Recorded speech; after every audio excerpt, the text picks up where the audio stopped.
पुण्यातील थेऊरच्या एका हॉटेलजवळ किरकोळ वादातून फायरिंग करण्यात आली आहे। प्लॉटिंगच्या वॉचमननं लघुशंका करणाऱ्या अज्ञात कारमधील टोळक्याला हटकल्यानंतर कारमधील चौघांनी वॉचमन आणि त्याच्या पत्नीला मारहाण करत हवेत फायरिंग केल्याचा धक्कादायक प्रकार घडलाय। ही घटना पुण्यातील लोणी काळभोर पोलीस स्टेशनच्या हद्दीत घडली आहे। अज्ञातांनी दगड आणि हाताने केलेल्या मारहाणीत वॉचमन अक्षय चव्हाण आणि त्याची पत्नी शीतल चव्हाण जखमी झालेत। वॉचमननं लघुशंका करणाऱ्या अज्ञात कारमधील टोळक्याला हटकल्यानं हा प्रकार घडलाय।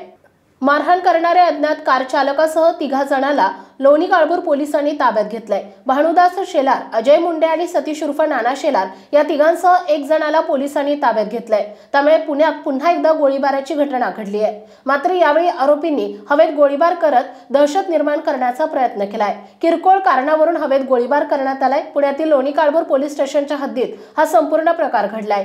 गोळीबार करत घटनास्थळावरून आरोपीकडून पळून जाण्याचा प्रयत्न करण्यात आलाय।